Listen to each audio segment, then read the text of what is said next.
Dear Dhamma friends, we have come to the second Dhamma discussion of this English medium retreat. So we have received some written questions. We will start with the written questions. Thank you, Venerable Sir. There are about 10 questions, around half of them are on meditation and the other half on Dhamma and Sila. Yeah. Thiruvan Saranai, Most Venerable Bhante, I couldn't practice meditation for a period of 3 to 4 months due to various activities at home, on and off. I did 1 or 2 times, but very much irregular. Yesterday, Bhante cleared up some doubts of other yogis, and I too thought maybe I was also too much involved in activities that I get this sleepiness. When I started doing walking, it was very difficult to concentrate as so many thoughts came one after the other. But today it was much controlled, that I was not entangled with those thoughts. Thoughts came and went, and there were times that I was able to fully concentrate on my walking. When I was doing walking meditation, I realized that there's a ticklish feeling coming from my feet, and it goes until my knee level. Then I feel that my both legs' flesh, especially the calf muscles, are very much heavier. Still, I couldn't overcome the sleepiness when doing sitting. I can only watch 3 to 4 breaths, and then some thoughts come. Again, I tried to look at the breath, and I can watch only 1 to 2 breaths. It was very drowsy. Sometimes I try to wake up from the drowsiness, but I can't. I can hear all the sounds and what's happening in the background too. As you mentioned yesterday, I thought of going to sleep for a little time, but when I get up, I don't have any. At home, even though I don't sit and meditate, I always try to keep mindfulness in all the activities I do. Please excuse and explain my problem, Bhante. Thiruvan Saranai. Yeah, I think it's a common problem. So we think, if we meditate 5 months ago and now I start, so the same thing happens today also. It may not happen. There's a beautiful simile given during the Buddha's time.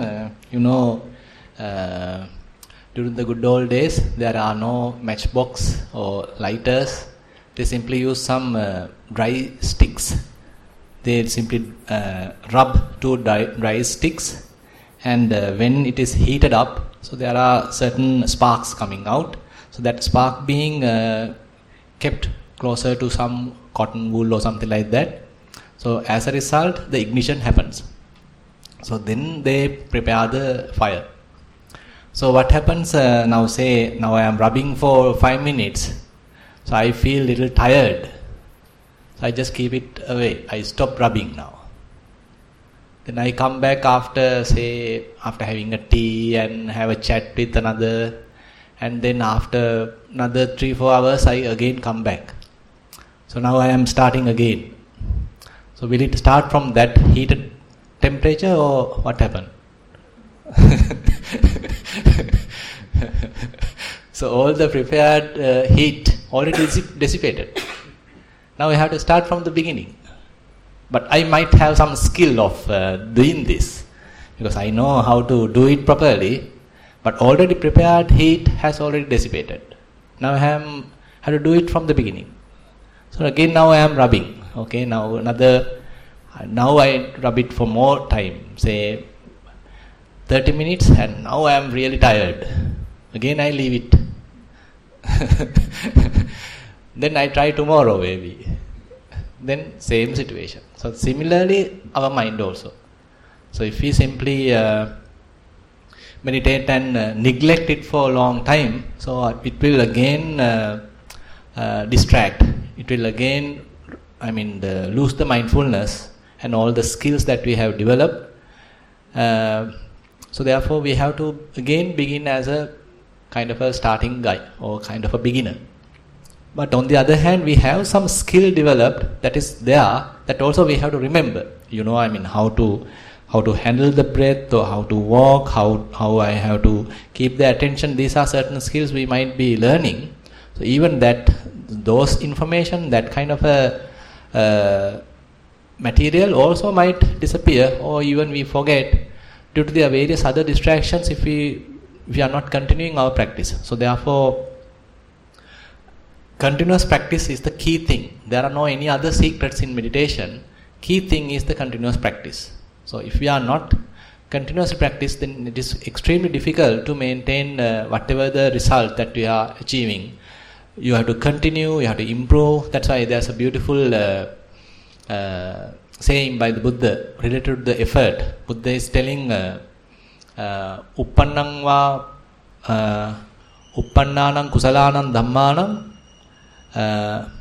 bhavanaya. Uppannanam kusalanam dhammanam bhavanaya paripurya vepullaya paripuring katva, like that. The already now, say for example, if we are developing fair amount of mindfulness, so Buddha is asking that we need to maintain it. We have to protect it without losing it. So that is one aspect. And the already developed mindfulness may not be enough. So we have to try our best to fulfill it, make it to the higher level, abundant, make it abundant, and to make it the complete. So likewise, there are different aspects that Buddha is explaining related to the effort, where various skills that we are developing all are something that we need to put forth a lot of effort, a lot of dedication. Through that we are developing. Typically Buddha says 37 factors of enlightenment, that is Sattis Bodhipakkhika Dhamma. So these are the qualities that we are developing. On the other hand, we have to subside all the other negative qualities. Say we are calling hindrances. Typically when we forget about everything and getting on to the typical activities of day-to-day mundane activities, and if we completely forget, then all the developed skills slowly fade away. All the typical habitual patterns, typical habitual hindrances again come to the front. Again we lost what we do. So therefore it is not in a way a easy job. So you have to include meditation to your daily schedule. So coming here is one thing there where you are charging your batteries, but don't just keep it. You have to again and again charge it. So you have to include meditation as a practice, as a activity in your timetable. Say in the early morning you have to practice. Say time to time if you are involved with various other working, then and there you come to the present moment, earthing. And then again, say in the evening, if you get a chance, practice. Or again, before going to sleep, have to practice. So likewise, we need to find out what are the time slots it is possible for me to practice. So without it, no way. Yes. Dear Venerable Sir, walking meditation. Today morning, I started walking meditation at 4:30 a.m. and maintained continued awareness on the sensations on the soles of my feet for several minutes. Thoughts and emotions came and went, but I noted them mindfully. A past memory arose, and there was anger which I got caught up in for a few minutes. But then, following the advice you gave yesterday, I disidentified with the anger and just watched it. It then disappeared quickly, and I went back to observation of the sensations of my feet. It was a very freeing and enjoyable experience compared to my previous walking meditations, and I didn't want to stop. It felt like a burden was lifted, and the thoughts that came in frequently seemed at a distance. I stopped meditation only because the gong rang for breakfast at 6:30 a.m. Sitting meditation. During the guided meditation, I relaxed my body and was aware of my posture and the sensations arising here and there. My mind went to the breath for about 4 breaths, then went back to the sensations. But very quickly I became drowsy. With some effort, I brought the mind back to the present moment.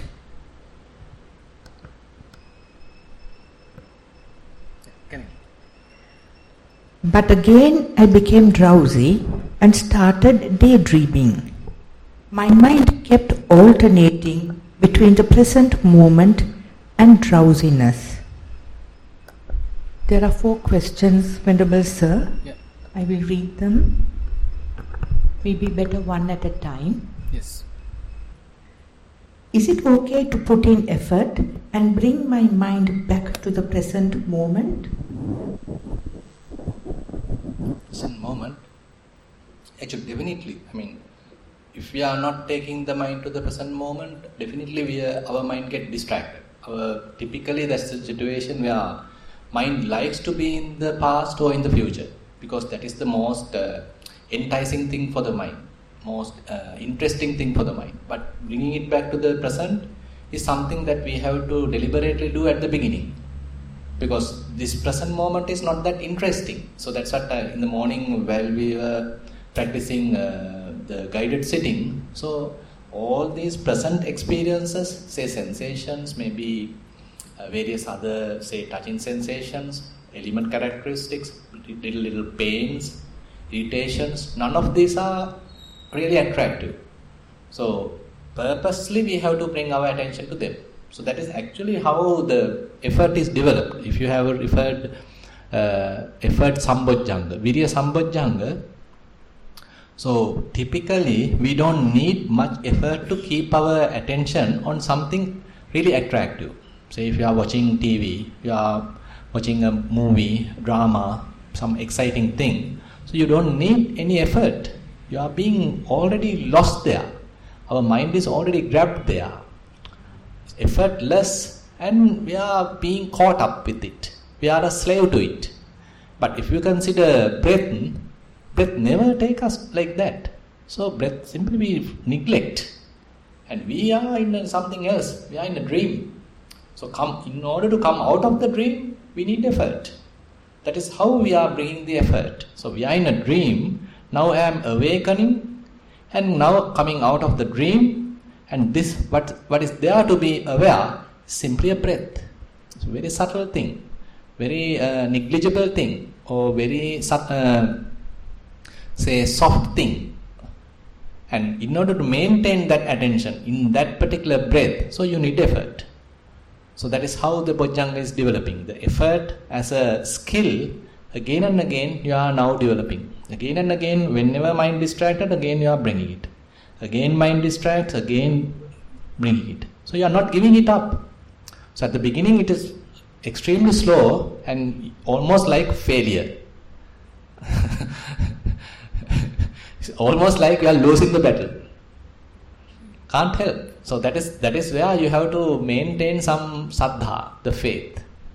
Okay, even though I am right now failed, kind of utter failure, I can succeed. I can win. So you have to have that confidence. And again practice. So that is the continuous practice. So after a while you will understand, okay, even the first question tells, yesterday whole distracted, but today in the morning somewhat all right. So likewise, when you are contributing to your practice, definitely the skill again develops. Again the heat is getting up. Again you are rubbing. Now again the heat generates. So don't stop. Don't take a rest. Just continue. Yes. There are 4 questions within this, yes. right? I had previously practiced Vedananupassana. However, when my mind gets settled on the body sensations, I noticed the in-breath and out-breath quite distinctly, but it only lasts for a few breaths and then disappears. I then return to the body sensations.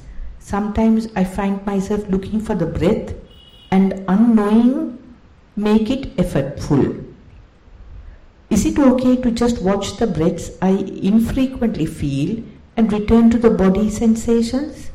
So that only necessary if your mind get distracted. Say for example, for a yogi who is not yet skillful enough to watch the sensations, so while you are observing them, mind can get distracted because you are now used to keep your attention on breath. Now that is the familiar object. Now you know the technique. But assume now you are shifting your attention to some sensation. It may be at another place, say at a knee. So your prepared attention, prepared concentration has to slowly transfer to this new place. So this new place becomes your primary object. Say it's a pain or sensation, whatever. So this is your primary object now. Again and again you are applying your mind there. Now slowly your mind gets distracted here. But even some sensation is there, still you might even lose the battle, because assume this is the object. Say you are approaching your mind in a particular wrong angle, so you can't feel all the information, you can't see all the information. Sometimes you are putting your effort, but it is not well targeted. You are not really aiming the mind. So there are little skills that you have to develop. Say how to tell? Say this is the little tiny area that you need to focus. So I am just focusing it through the mind. My eyes are closed. Now there is some sensations available at this little tiny area. When I am focusing it, so I can't immediately get the skill to properly aim it. So this proper aiming needs some skill, needs some kind of a practice, some training. So at the beginning, so you won't get this face to face. Your attention, your aiming is not 100% successful. So again and again, once you are doing it, okay, now you, rather than doing this, you are focus like this. Okay, it is well aimed to yourself. Like now it is easy. Now you are simply aiming it properly, face to face. Now you are shooting very much like your shooting being successful. So likewise, at the beginning, even the new sensation, for a new yogi, it is not successful. So at that time, mind get distracted. So at that time, you again might have to return back to breath, because you are comfortable with breath. And again, now suppose you again build up some concentration. Again, you are now confident. Again, you go to another sensation.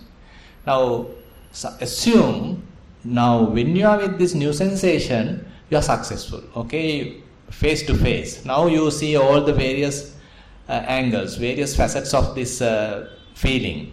Okay, it is say it may appear like a single feeling, but now with close attention you might feel it is not a single pain, but rather say 4 pains are there. Little 4 pains are there. Accumulated result you are experiencing. Resultant is experiencing. And again, all these 4 pains, one arise and then another one arise and pass away. Then another arise and pass away. Another arise and pass away. The previous one at that position, another one arise and pass away. Like that, likewise, different details now you are experiencing. At that time, you don't need to go back to breath, because now you are successful. At that time, you are able to see all these subtle details in this pain. So then don't go back to the breath. Not necessary, because now you are able to hold your mind, hold your attention on this new place, new object. So therefore, it depends on whether you are successful or failure. So if you fail, then you can go back to breath. Again, prepare the mind, make it concentrated, make it well focused, and again come back. And if you are successful, don't need to go back to breath. Yeah. Third part. During a previous retreat, I practiced Vedananupassana after about 3 days of continued observation of the sensations arising and disappearing. The sensations became concentrated in my jaw area more intensely. Then it appeared like continuous air bubbles rising and popping. Can you please clarify this experience? I mean, the sensations can happen at any place, so every place is valid. So we don't need to have any preference, okay, they have to appear on the chest or on a knee or on my leg or something like that. Wherever, it's alright. So actually what happens is, assume that it may available on your arm, for example. And now you are watching and you are fully only on that place. Complete your attention on that place, and now you even forget where you are, in the sense that where the pain was. Now you can't remember it was on the arm, rather your mind completely in the present moment, observe some pain, you don't know where it is just the pain. You are completely with the pain. So at that time, therefore, you are losing this location information. So losing the location information is an improvement. So therefore, don't keep any kind of preference that I have to have sensations only in this particular area, then only I am going there. So just have an open mind. You are like kind of an outlook of the body, and then different places sensations are available. Probably if you feel that certain ones are easier for you to watch, then you can select that. Say watching something internal is difficult for you, then it doesn't matter. Till the skill is developed, you take something easier to observe. But with the observation your skills develop, then you are ready to observe any pain, any place. Yes. And there's a beautiful simile given by Panadure Pandita related to this. So I don't know the name of that game. There's a game available. So there's a kind of a frame. In that frame, there are 10 holes. And in these 10 holes, there's a tiny puppet popping up. So you don't know from where it is popping up. Have you seen this kind of a game? So this Sayadaw has gone to Korea or somewhere to conduct a retreat. So there he has seen this, and he's really beautifully explained is, now hope you understood it, right? So there are 10 holes here and there, and you are simply watching it, and you don't know exactly this immediately pops up. There is some kind of gadget there, and it is popping up from one of these holes, and you are well prepared. The game is, whenever it is popping up from any hole, you are there. You have to hit it or something like that. So our this Vedana Vipassana is something like that. So you are very prepared for any sensation to happen, and wherever it happens, you are there immediately, and you are observing it. Because if you get delayed, then it has gone. You lose marks. Then you have to wait for another sensation to arise. So likewise, we have a prepared mind with all the skills developed and well ready, and then sensation happens, immediately we locate our mind there, now start to watch.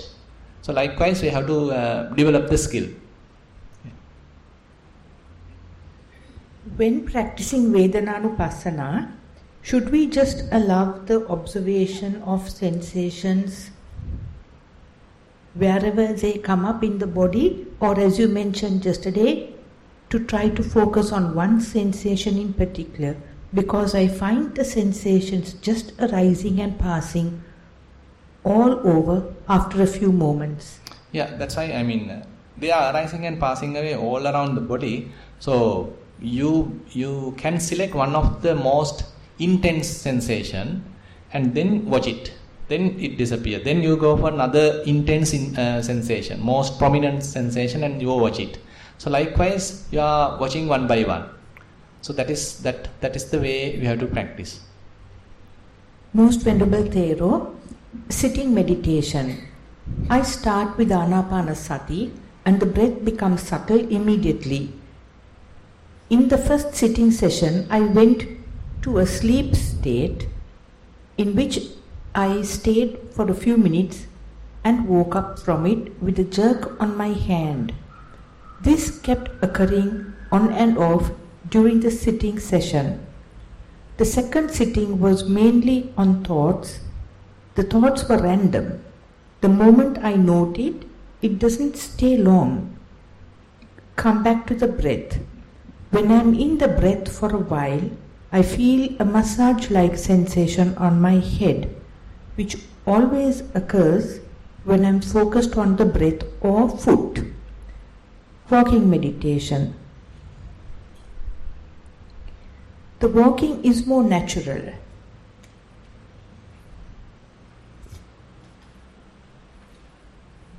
I don't note it as left or right. Sometimes I am mindful not only of the foot touching the ground, but also of the bending of the knee. When I focus on the feet, I feel sparks on my body as well as the vibration on the head. I feel peaceful. But as of lately, it's mostly on thoughts. Thoughts keep coming at a rate. A thought occurs, mind comes back to the feet, and another unrelated thought occurs. Bhante, please advise me on how to be mindful on my thoughts and how to improve mindfulness on day to day. May you attain nirvana in this life itself. So basically, still don't go to watch the thoughts. So be with the sensations. Now you are, in walking or sitting, you are able to bring your attention back to the various sensations or whatever the prominent activity, and that becomes your solace, that becomes your refuge. Because till we are confident, so if we start to watch the thoughts, you get carried away. So once you are confident, automatically you may watch the thoughts. So then you can simply forget about sensations and various bodily activities, and simply you are with the thoughts, and you are fairly strong at that time. But that strength has to be developed using the mind, using the body. That is why Buddha is telling in Chittanupassana section, Buddha is telling Naham bhikkave muttasatissa asampajanassa anapanasati bhavanam vadami. So if the mind is scattered, or if you have simply kind of a wavering mindfulness, if it is not really comprehending, then Buddha is telling, I am not recommending Chittanupassana. I am not recommending looking at the mind, because mind is really sort of attractive or delusive, and the thoughts are very tempting, and ultimately you are a slave to it. So therefore, don't immediately go to watch the mind. Rather, develop as much as mindfulness using the body, and maybe various sensations, various feelings. That is the Vedana. So then they also subside. Sometimes there may be a situation there is nothing to watch. Say body feels really light, no sensations are available, everything have calmed down. At that time you can look at the mind. Now you are in a fairly balanced, fairly developed mindfulness. At that time you can simply watch the mind. Then the thoughts are also subtle. They are not really gross, not strong. They are also kind of a vague kind of thoughts, kind of weak kind of thoughts. Now you are stronger. Now thoughts are coming and going. You can watch thoughts successfully. So therefore, continue your practice. Again and again bring your attention to the feelings. So ultimately you will be able to watch the thoughts as well. Next question on walking meditation. Venerable Bhante, Thiruvan Saranai. Need to know when we do Sakman Bhavana, if we do walk, saying left foot and right foot and so on, is it all right for us to change over and think lifting and then placing? Please Bhante, your kind explanation. May you reach your goal with metta. Yeah, it depends on, if you are successful in left and right, so you don't need really to introduce lifting, moving, placing. Rather, you forget about left and right and see whether you can maintain the attention without noting. So that is the option to take, because this is a tool that we are using to avoid distractions. So assume you are now successful. That means your mind is not distracted now, but you are using left, right to focus the mind. Now, say from this end to the other end, no distractions happen. You are able to maintain mindfulness with noting. And next time, rather than making it lifting, moving, placing or something like that, rather you stop for a moment this left, right and checking, even without telling left and right, is it possible just to be aware of the sensation. Now your foot is touching, you can feel gross, or you can feel hardness, you can feel the dryness, you can feel the softness, or various possibilities are there. It is not necessary for you to murmur in the mind, not necessary to not to label. Rather, you with a quiet mind, you can fully keep your attention on this sensation, on this whatever the element characteristics. So that should be your exercise, rather than making it complicated. Because if you are successful in simply using left and right, means your mind is well and good now. So you can even discard that technique and come to the next level. Actually, even if you are doing lifting, moving, placing, and again labeling like that, when you are successful, you have to discard that. So it is like using a tool. So once the purpose of the tool is finished, you have to keep it aside, and you get another refined tool, something like that. Yeah. So anyway, we are continuing the discussion. If you have something to contribute, or if you need any explanation, please feel free to raise your hand and come forward and participate to the discussion. Yeah. Most Venerable Bhante, kindly advise on how to handle disturbances during meditation. Do we have to pay our attention until the disturbance has passed? Example, a pain. Do we have to pay our attention until it subsides? Yeah, that actually depends on where you are. Say, assume that you are struggling still, say with the primary object. Okay, you are maintaining your attention on rising, falling, like that. Now, as a knee start to give a pain. So at that time, say one option is slowly you change the posture, slight adjustment to the posture, so you are simply overcoming the pain. And now you are relaxed and you are continuing your practice. And one option, while you do this change, you can keep your attention on this pain, and now you are changing the posture. You can understand, okay, the pain diminishes and now it is disappeared. Now again you return back to the primary object, rising, falling. Or else you are continuing to maintain your attention on rising, falling. You are as a secondary activity, as a background activity, you are changing the posture. So, but you are maintaining your attention mostly into the rising and falling. So your practice is not much disturbed by the change of the posture. So likewise, you at the moment you are not much attending to this feeling, this pain, because we are not ready. But later on, say fair amount of mindfulness is developed, and you are well confident now, and you have some equanimous mind. So at that time, say even rising and falling happens, and now it becomes subtle. Now there's a pain arise, and it becomes your primary object. You can shift your attention to the pain, and you can simply neglect or discard rising and falling. Now the pain becomes your primary object. But even though it appears like a pain, it is a kind of a blessing for you, because you are now able to see some object more precisely or more clearly.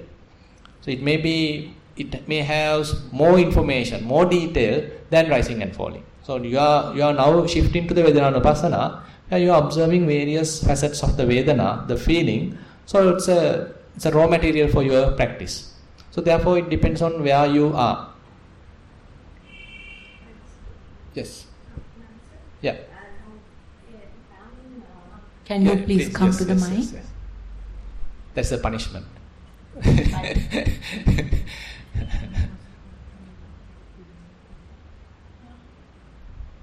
Yeah. Swaminasa, now when I'm practicing, actually more than 2 years I'm practicing it. Yeah. So I come to this Dhatu Manasikara. Yes. Then the pain is coming inside. It's a terrible pain. Right. Sometimes It's not something wrong, right? I don't know. I don't know. Right. It's really unbearable sometimes. So do I have to? I mean, is it available right now? No. Right. Only while meditating. Yes. Right. It's coming inside like chest or sometimes head. Right. It's really unbearable. So. Are you watching it? Yes. Okay. Yeah, sometimes. What is the? I mean, are you able to maintain some patience, kind of a attitude, kind of an open attitude with it? Yeah. Or you have some resentment towards it? Actually, after listening your 2 and 3 yesterday, I'm the one who asked the question, right. The retreat. So now I know I'm practicing Sattva-Bojjhanga, so I'm happy. I need to give some chocolates to continue. Yeah, so I'm thinking, right, from yesterday onwards, I'm thinking, okay, be real. No, having some understanding is necessary. It's really because, otherwise we are simply, blindly practicing. Yes. So if we know the techniques, how things are developing as a result of my practice, then we know, it is not that we are blindly doing it. There are some certain, contributions to various, skills of the mind. So as a result of my practice, I am developing this particular skill, this particular aspect. Yeah. Sometimes I can overcome, but today in the morning, like it was terrible. It was coming like that, so I just stopped it because I got scared actually. Right. I thought I'm going to die. So what sort of thing I can just No, thing is, with our concentration, the available slight pain also appears like a heavy pain. So but until in the morning, when after I stop meditation, then I stop, it's gone. So that's why you don't need to worry about death. I just want to ask something else also now. Anyway, one day we are dying, right? So at that time, if we practice that Vedanupassana that much, will it help us to keep our mind in a... Yeah, that's why in Vedanupassana particularly Buddha mentioned this aspect. So there are certain pains, they come and go. So we are somewhat sure about them. But at the death moment, there may be certain pains that it appears like it does not go away. It does not go away. And then Buddha says, so the person understands, so these are kind of a death-bound pain. So this will ends only at the death. But so if the yogi is skilled, still he can maintain some distance. He's not grasping it and holding it as I am painful, what is happening to me, why it is happening to me. There is no such kind of an inner mind pain. There is no any mental pain. Even now also I feel, Bhante, it is not, I know that. Yes. It's not irritating me. Sometimes I get scared, it's enough now. So the thing is, so that's what Buddha is telling. So as a result of Vedanupassana, so even when the happy feeling arises as a result of the practice, so we get disconnected from the pain and watching it. Sukhang vedanang vediyamano visangyutto nang vedeti. So when the happy feelings are being watched, being experienced, but there's a distance, there's a disconnection. And now we are watching it. And again, dukkhang vedanang vediyamano visangyutto nang vedeti. Now there's a painful feeling is there, but it is not mine. It is a pain. And you are disconnected from it and you are watching it. Similarly, adukkama sukhang vediyamano visangyutto nang vedeti. There's a neutral feeling is there. So you are, as a result of the practice, you get disconnected. You are at a distance from the pain and you are able to watch it. So now you understand, either it may be happy feeling, painful feeling, neutral feeling, doesn't matter. Everything have the same characteristics. They all come, then they all go, and I have no control, and they behave the way they want. And there are certain conducive conditions for them. There are certain, contacts there. Maybe touching is there. Getting together is there. So as a result, new pain is coming. So likewise, you understand how pain has its own characteristics. Yeah. It has its own agenda. So the watching mind is distance. It has its own kind of a neutral observation. It has some equanimity now getting developed. You are not attached to the happy feeling, and not resenting the painful feeling, and not neglecting the neutral feeling. Yeah. So these are the skills we are developing with the Vipassana. Now at the death moment, then Buddha is telling, now there is a painful feeling, for example. Painful feeling, and you understand, say, Buddha is telling, he understands, or whoever the practitioner understands, there is a painful feeling.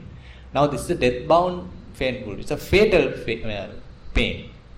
So, and it may only disappear with the death. So he has a kind of a attitude, he acknowledges it, but does not expect for it to disappear. So he has already maintained this distance. It is not at that moment he has prepared, rather as a result of continued practice he was able to maintain this distance, this connection. And now he is looking at this pain also, and it also disappearing. Not really disappearing, it is going and coming and going, changing, and all the things are there, and ultimately the person may die.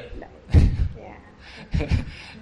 So now in the morning also, Bhante, like when it's like by my experience, I know everything is changing, like rising and passing. So I thought, why this is not passing away? Passing away? Yeah, I mean, why it's not reducing? It's became as worst. So that's the thing. I mean, we should not expect it to the we should not expect it to behave the way we like. So we are watching it as a kind of an outsider, simply witnessing it, and the way it behaves develops some kind of a knowledge in ourselves, kind of a wisdom in ourselves. So if the pain is under your control, if the pain is yours, it should disappear, no? Yeah. Because your wish is for it to disappear. So why it is not disappearing then? It's not mine. So this is the lesson we are learning. So it's kind of a bitter lesson, by the way. It's a bitter lesson. So therefore, most venerable Katakulunda Jnanananda Thero is telling, so this Vedananupassana is a quick path for enlightenment, but it's a difficult path, by the way. So you need fair amount of patience to go in that. But if you are continuing this, your mind get kind of disconnected. Your mind get kind of disentangled, disenchanted. So you are not interested. Now you are let it happen. So you are making a kind of a let it happen kind of a thing. So you are not taking it as personal now. Yeah. Pain is pain. You are looking at it objectively. Now you get disconnected. Now pain is there. Now you are watching. You know it is arising. You know it is disappearing. So likewise, the momentum is developing in the mind. Wisdom is developing in the mind. So there may be a situation the mind get disengaged completely. So till this wisdom develops, this momentum develops in the mind, we have to continuously watch it. Yeah, it's okay.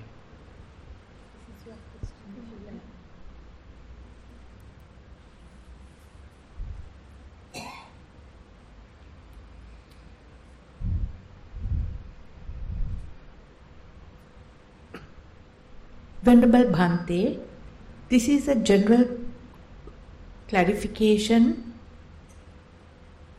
In fact, this could be a bit arguable. The first Sikkhapadaya, Panadipata, says not to harm or kill others' lives, to my understanding. Consuming of meats by most of the Buddhists is a usual habit except for a few. As we all know, trading of meat is a huge global business. In my opinion, any business fundamentally based on its market. Because we are consuming meat, the market is generated which is beyond our control. Now my question is eating meat a sin to a Buddhist? In my understanding, it is a sin since the meat eater is indirectly encouraging or creating a market for the slaughtering business. Number 1. Please clarify the right position. Number 2. It is generally known that some Buddhist monks are consuming meat. I have observed this during almsgivings. Please clarify the exact ground based on Buddha's teachings. We must thank the organizers here for not getting meat for dana. May you be blessed with wisdom and nibbana. Yeah, actually, Buddha hasn't strict on this question. So, actually, there is one request made by Devadatta that he made that as a request, the monks have to be till the lifetime, whole lifetime has to be under a tree. So that was one request, and the monks have to be completely free from meat, fish, and all these things. That's another request. So Buddha didn't agree. So Buddha says, I mean, if someone likes, they can continue like that. So if someone doesn't like, they can continue as the way they like. Therefore, Buddha didn't declare any kind of a strict law related to the eating of meat. But on the other hand, as you understand, so if you have some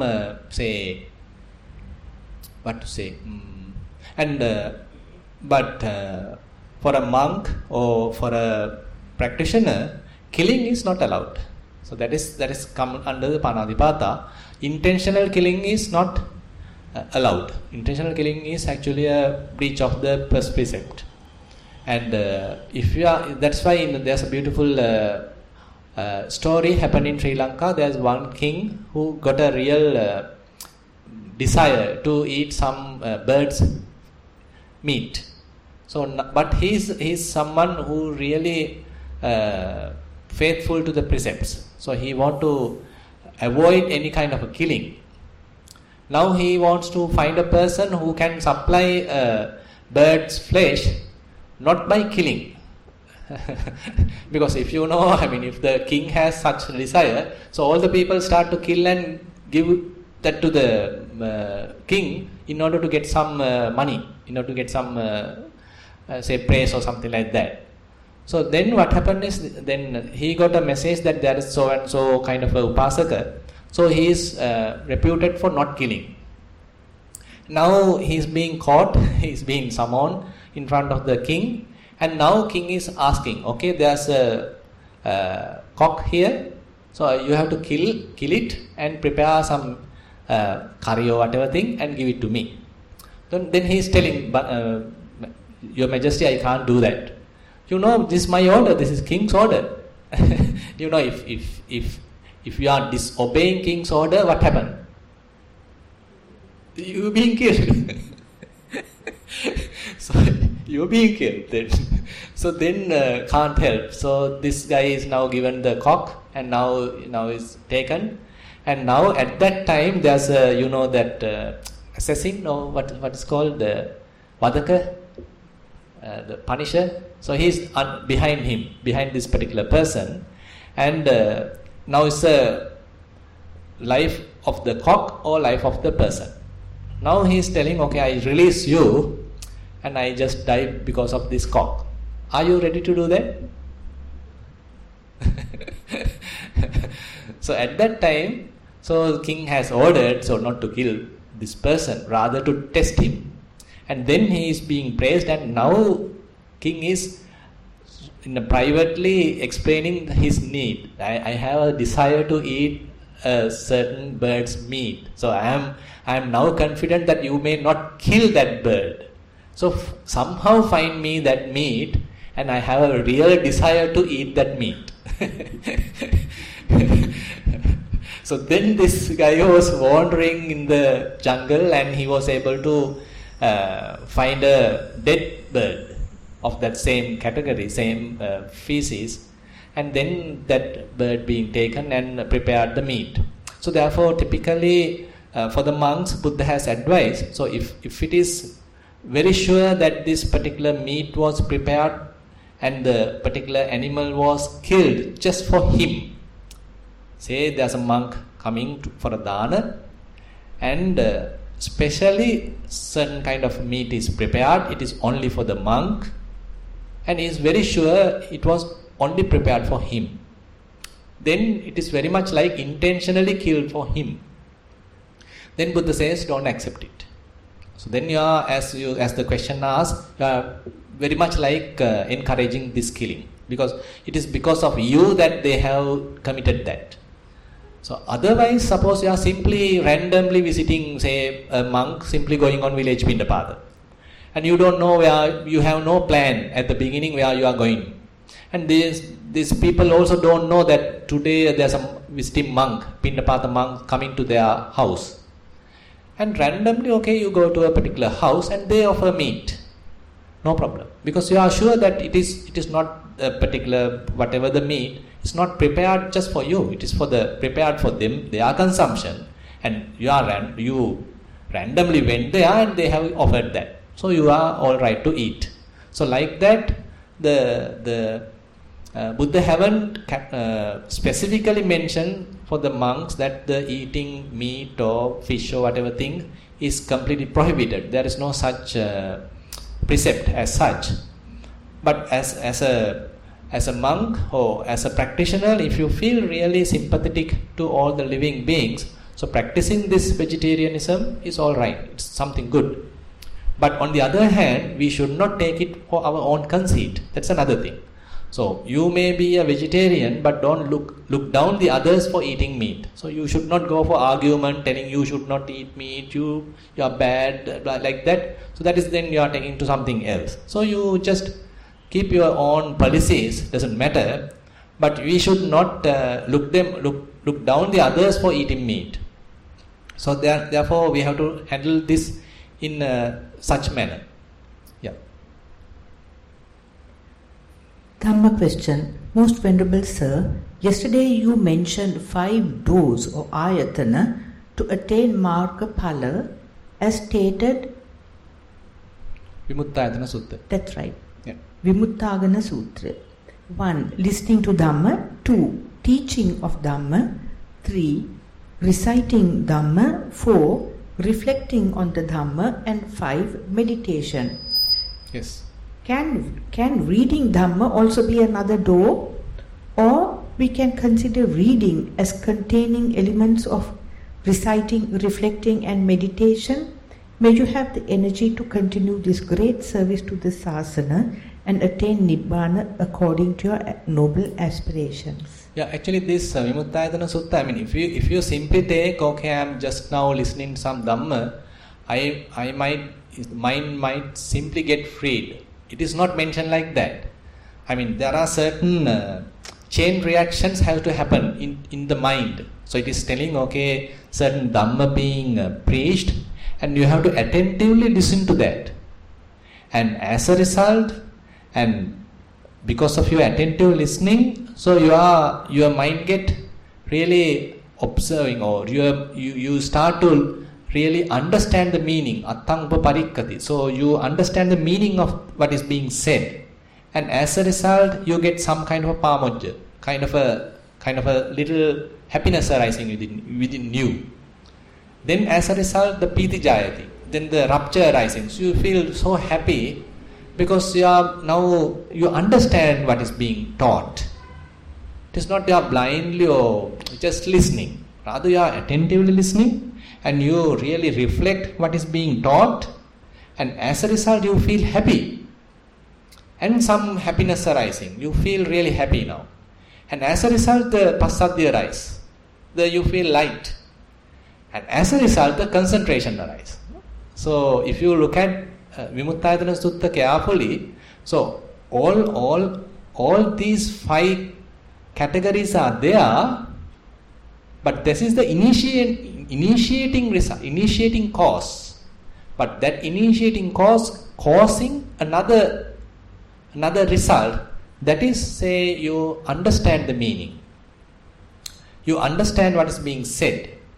And then happiness, some kind of a happiness arise, and then your mind get, your body feel light, this passaddhi. and then the samadhi, concentration arises. So likewise, the change in the mind has to happen. Assume that you are simply reading or rather listening some Dhamma in the radio, and you are reading the paper also. Will your mind get released? It can never happen. And again, say you are simply say a lot of Dhamma being taught, you feel confused. I mean, so many things are being told. You couldn't understand anything. You listen, say 100 sermons, but you didn't understand much. Is your mind get released? No. So therefore, I mean, there are some certain, results has to happen because of this listening, or because of the preaching. Say you are preaching some Dhamma, telling or teaching Dhamma, and you are very mindful of what you are teaching. Each and every word what you are telling, you are very attentive, you are wholeheartedly telling, you are enjoying it, you are connecting with it, and you understand the meaning of it, and you feel joy. Okay, I am telling something beautiful, some Buddha's words, I can connect with it, joy arises.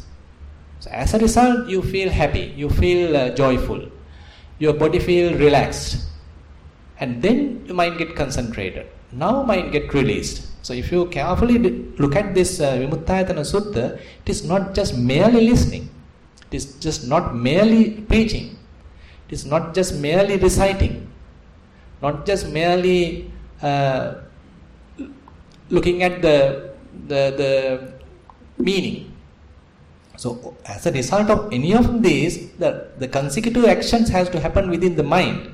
Then the release can happen. And there also Buddha mentioned it is happening for a practitioner, not just for a regular person. Who was trying his best to get rid of the defilements, he is practicing, and he has developed mindfulness. All these qualities are there.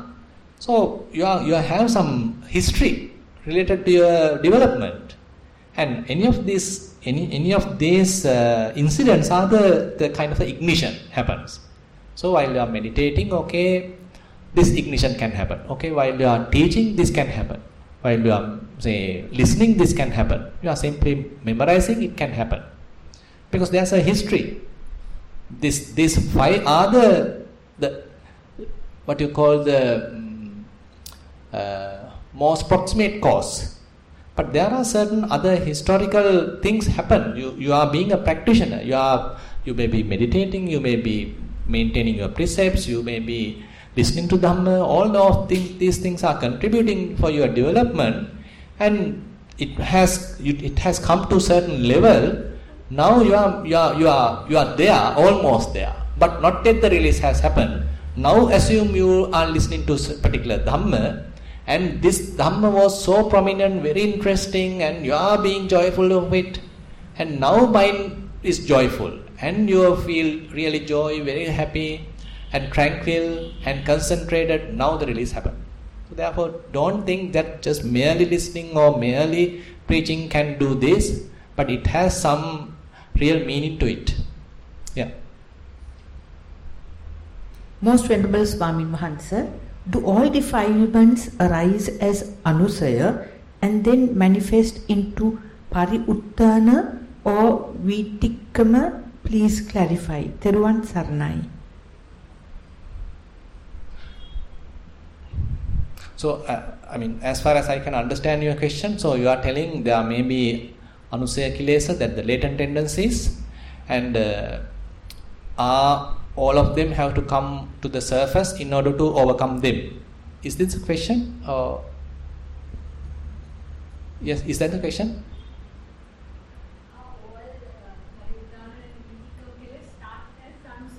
No, thing is, what we need to understand is these hidden tendencies are maybe there, and when the opportunity is there, when the causes and conditions are available, then only they give the result. Say, for example, there's a seed available, but not enough rain at this moment. Now it is on the ground, say, for example, but sprout hasn't come out. But now rain happens. Now this cause is now causing or contributing its aspect. And as a result, now it has some fertilizer, the temperature, the humidity and everything is available. Now the sprouts coming up. Similarly, our mind may have the potential to get angry. Now say someone is coming and blaming. Now that is the proximate cause, and as a result, this coming to the surface level, the Pariyuttana level. So when it is at the Pariyuttana level, then only it is visible for us. When it is in the subconscious level, we can't do anything. So it has to come to the conscious level. So in meditation, that is what happens. So when your mind calms down, so this unconscious matters become conscious.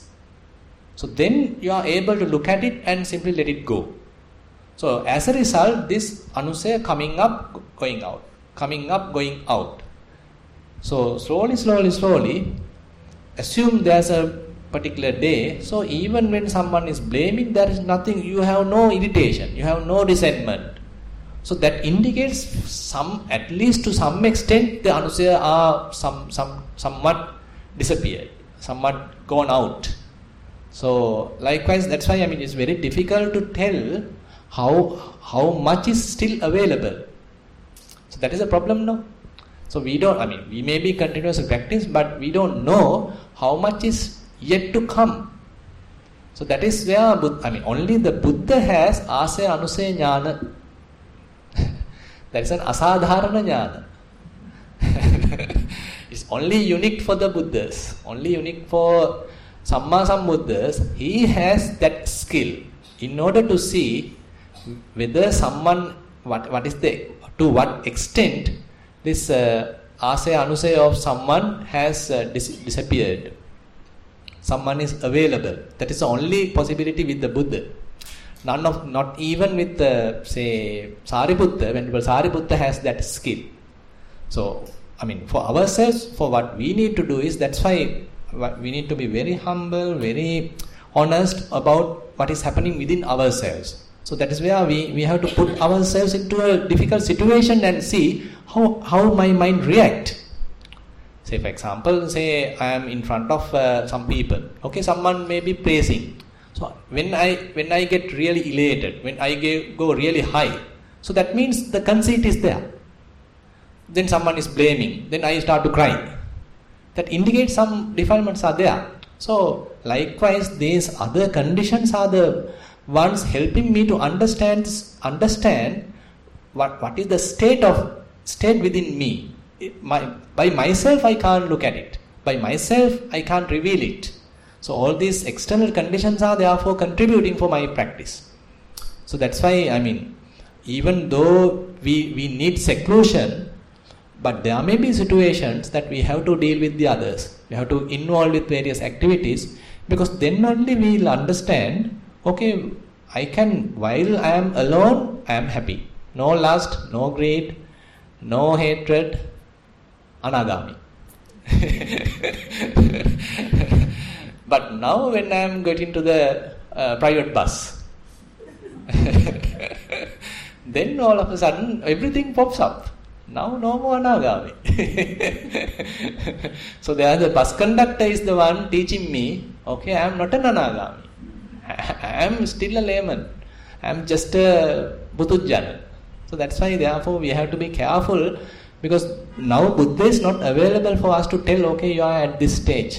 So that's why even the criterion Buddha has given in this, as I said during last Dhamma sermon, Buddha has given very clear criterion to test ourselves. In this Kosambhya Sutta, those are 7 criterions mentioned there. None of them are immediate. You have to watch it. You have to honestly, unbiasedly, humbly, you have to watch the mind for a considerable period.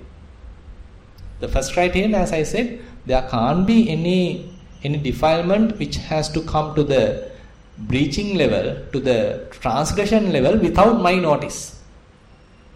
That means I am watching the mind. So whatever I may be even lying, or I may be blaming, or whatever thing. So these things are known to me, but I couldn't control, say for example.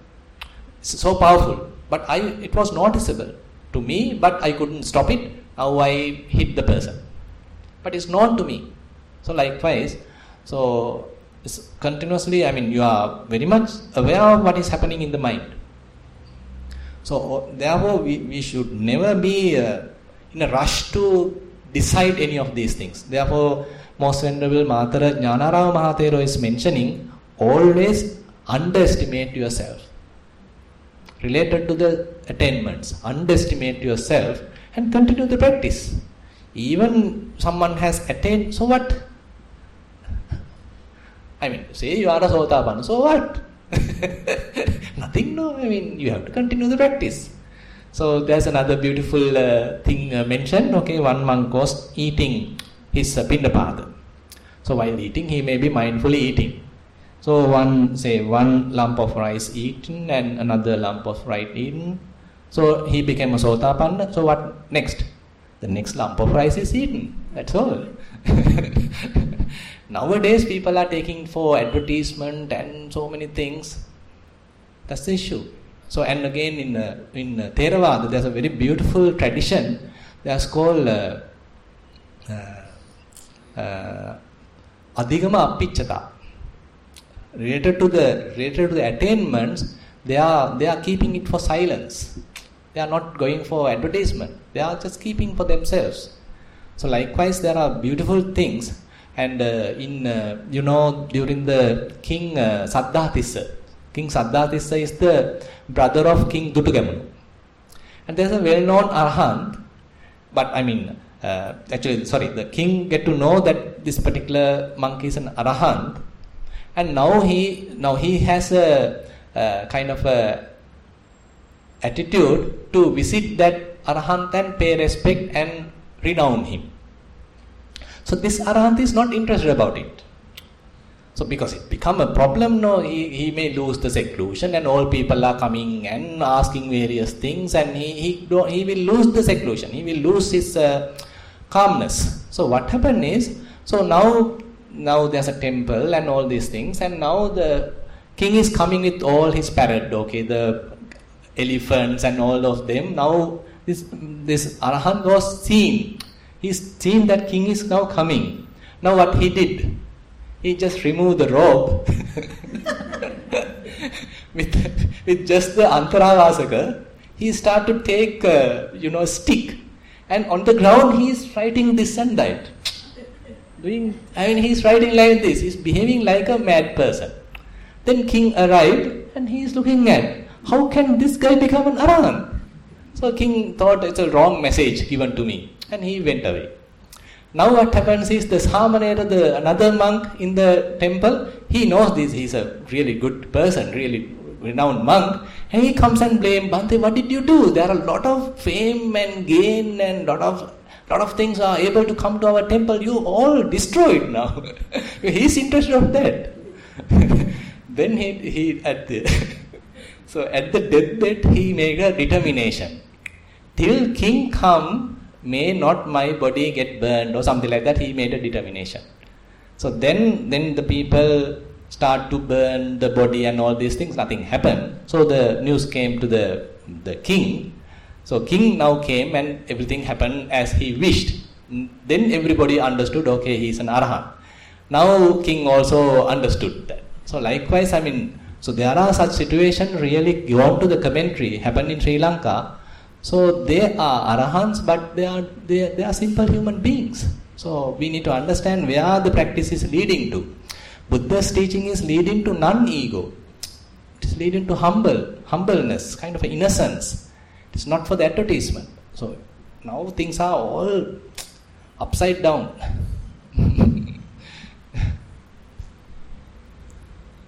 Theruvan Saranai Swamin Wahanse, please kindly explain Nirodha Samapatti and Chitta Bhavana. Are they the same with Metta? Chitta Bhavana, typically Chitta Bhavana typically means Samatha Bhavana, because Chitta Bhavana and Panya Bhavana are the two categories mentioned. Chitta Bhavana typically means Samatha Bhavana, Panya Bhavana typically means Vipassana. So this Nirodha Samapatti still actually have some contradicting or rather some doubtful areas, because some people say, according to the commentary, Nirodha Samapatti is only possible for a person who has all 8 jhanas mastered, and again has to be an anagami or arahant. So has to be completely successful in the Vipassana side as well as in the Samatha side. So not, suppose there may be an arahant, if he hasn't mastered jhana, so he can't attain Nirodha Samapatti. That is one argument. On the other hand, one has all the Ashtamapatti. If he hasn't yet come to the Anagami, he can't come to the Nirodha Samapatti. So these are the hand in hand, all these things have to be there. But Buddha has mentioned another situation where Upato Bhaga Vimukta, where the Samatha skills are also available, Vipassana skills are also available. So the both sides he become free. So therefore, don't worry about that, continue practice. The last question, Venerable Sir, you may want to direct the person to the relevant sutra. Respected Bhante, many thanks for the valuable Dhamma sermon of yesterday.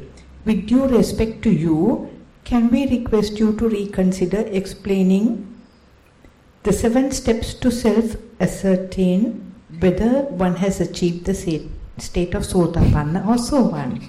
May you attain Nibbana.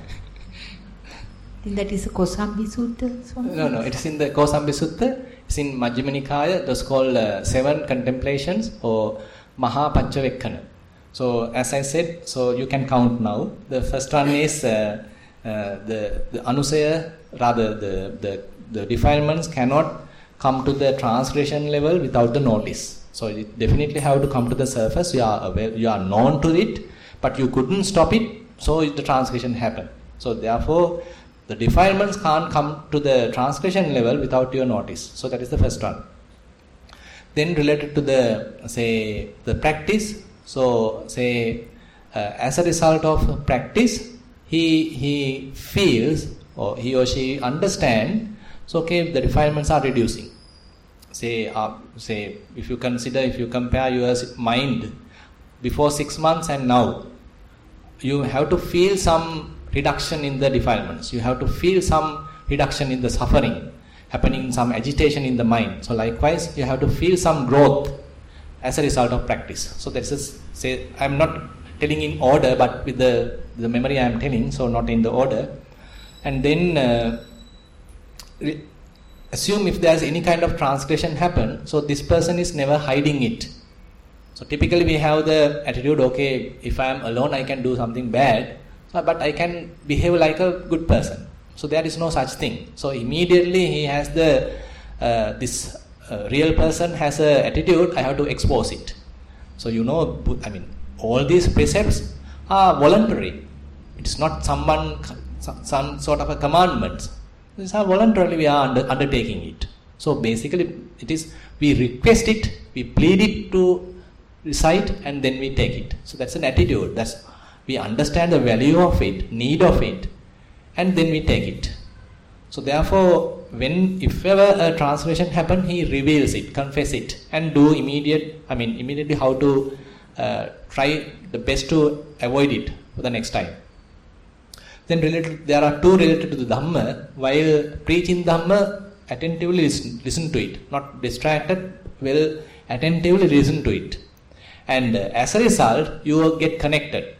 You really, because it is no more an external Dhamma. It is not a surface, it is not in the surface level. Rather, what is being taught by the Buddha is now you being practiced, you being experienced. So therefore, the real joy happens within the person.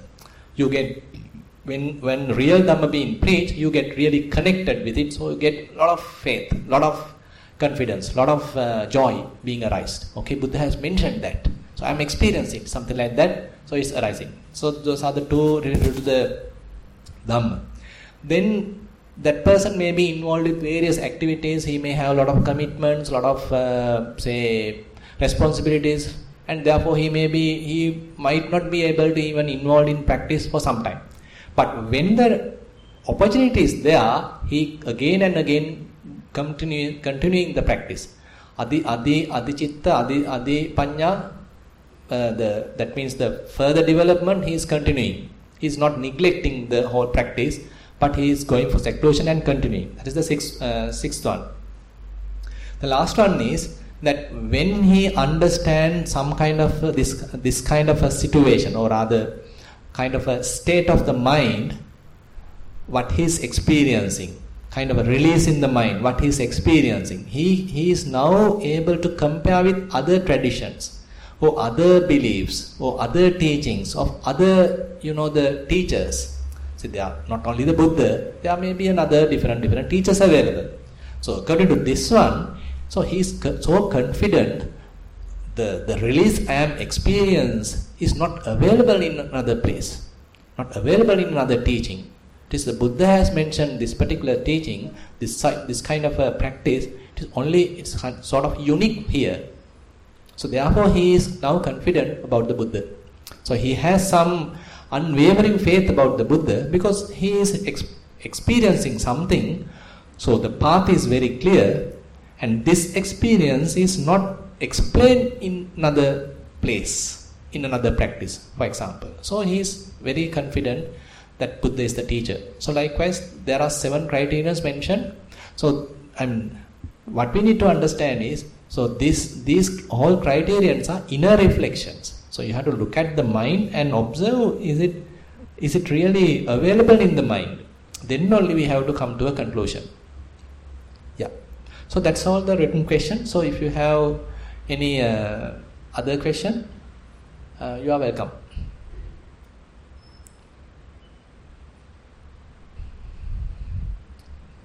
Yes. Yeah, one.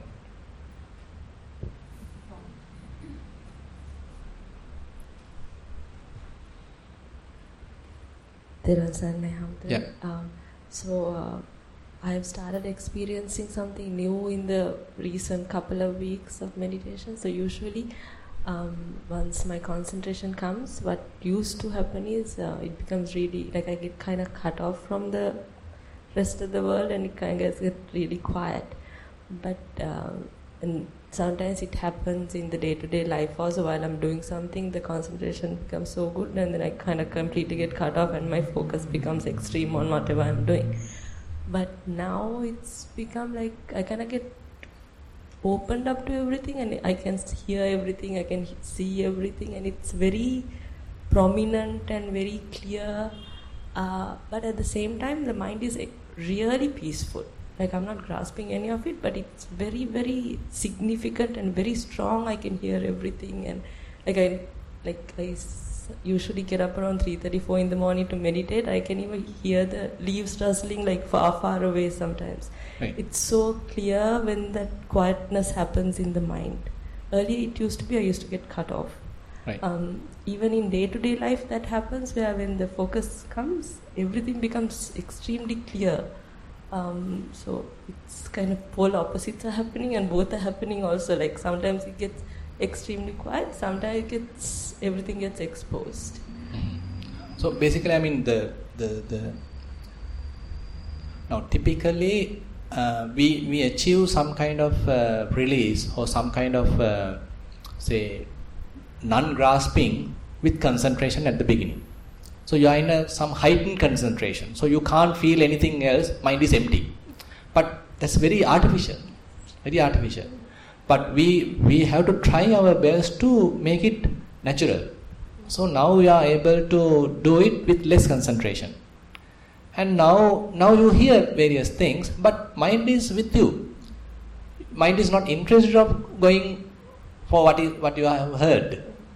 So similarly, assume very much like you are simply like not meditating. Not meditating, but mind is with you.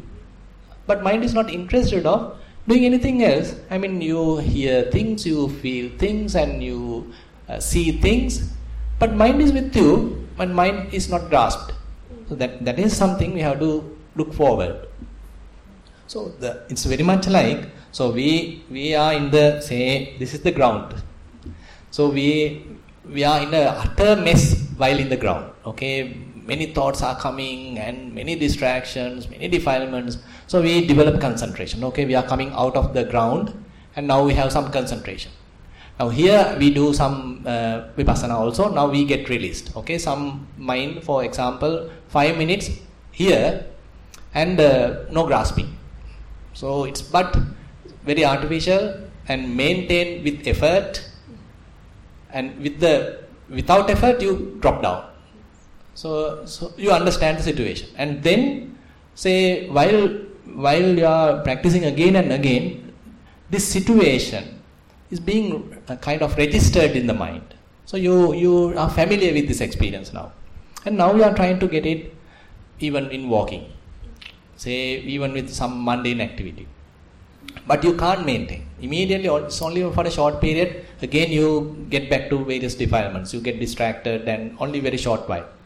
But you are continuing. Various thoughts are coming, you are allowing it to pass away. Memories are coming, allowing it to pass away. Again and again. Now, not much concentration now. I mean, it is not much blissful even. It's very much like kind of a battle. But slowly, these defilements are reducing, and you are able to maintain some kind of release, some kind of non-grasping. Where we are coming now? Closer to the ground. We are getting closer to the ground now, to the mundane kind of a mind. Now, say someone is very much on the ground, a same person very much like, but big difference as well. So that is where Buddha is telling. Now, it is not the same person. It's not the different person either. Like he's giving an example. Say when water is available on a lotus leaf. Now typically if you put some water onto another leaf or another, say, paper or something, it get immediately absorbed to it.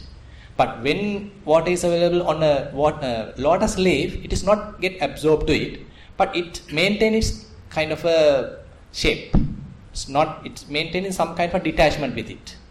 Something like that. So therefore it is mentioned.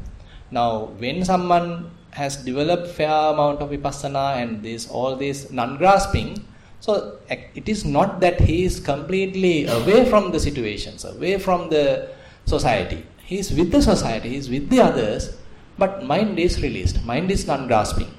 So it is beautifully explained in Sona Sutta, where Venerable Sona is explaining, Samma vimutta cittasa bhikkhuno busa chepi chakku viññaya rupa chakkusa apatang agaccanti amissikata mevassa cittang hoti titang anejjappattam vayan chassanu passati. So that means, so he is living day-to-day life, so his eyes are open, there are so many visions are available, so many sights are available, because his eyesight, so these are available.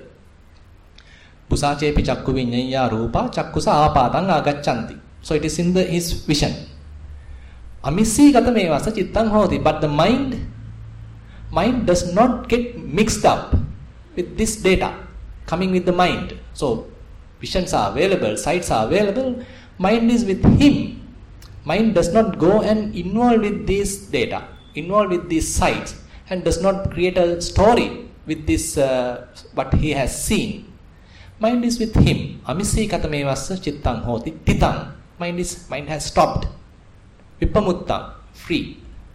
Mind is free from defilements. So that is the target we have to go. Therefore, don't think that in Vipassana, even though the, say, concentrations are available, don't think that concentration is the path.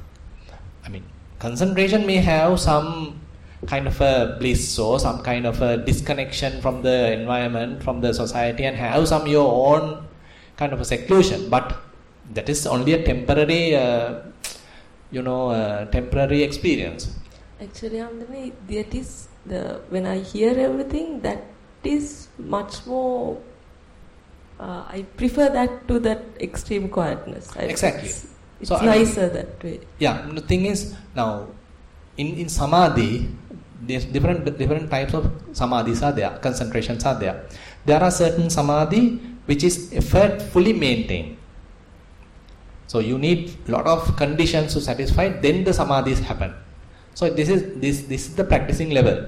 This is the beginning level.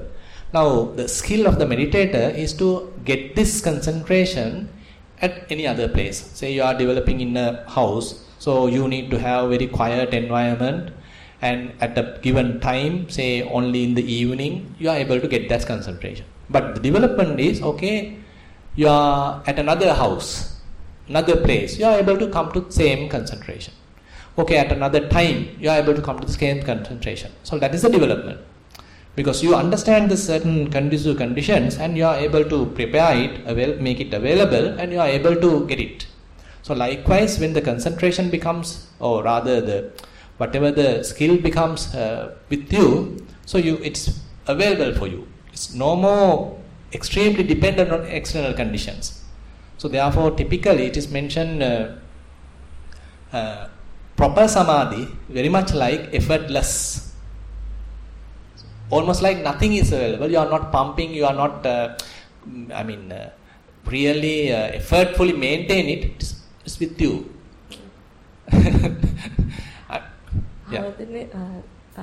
Other thing related to what she asked about the question. So, for me, when the defilements come, I'm aware of it, but there are times I'm not able to control it, like you said. That mainly happens to me while at work. But outside of work, when I see it, I can stop it. Like I cannot get carried away with it. I can simply watch it until it passes. Once Hamudra gave me this kamatahan where you said we are just an earthworm, so why think beyond that? And that's helped me a lot, because whenever I want to do something, I come back to that earthworm thing, and then thereafter I realize that's what I am, and then it just goes away. But while at work, I realize it happens because I'm trying to create an image. I'm trying to become someone, which is why I'm not able to control it, which is why it keeps coming up. Yet, especially when it comes to small talk, like his vachana is where this I see it a lot. Like the moment it happens, I'm aware. While it's happening also, I'm aware. But I can't control it because I think it's probably a matter of social experience, I think. But even though I've seen it, I've understood it, I've analyzed why it's happening, I still can't overcome that because outside of work, it's really smooth.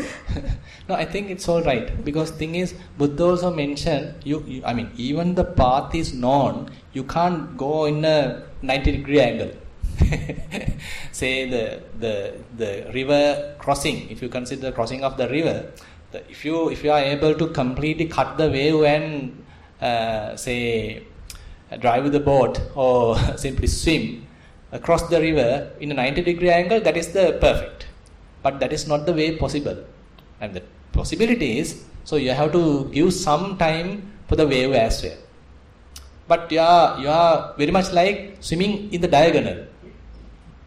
Swimming in the diagonal, not in the direct 90-degree. And you are not, it is not, you are idling either.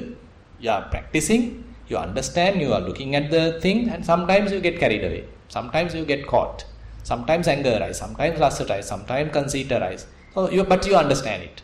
Slowly, the mind, the resting period starts. Very much like even though these things happen, once you start to practice, at the beginning it's very much like hopeless. You have to practice a lot in order to bring it back to the previous state. But slowly, even though these other incidents happen at that time, even though you carried away, once you start to practice, within a short practice, you are able to plunge into where you were. Something like that. So therefore,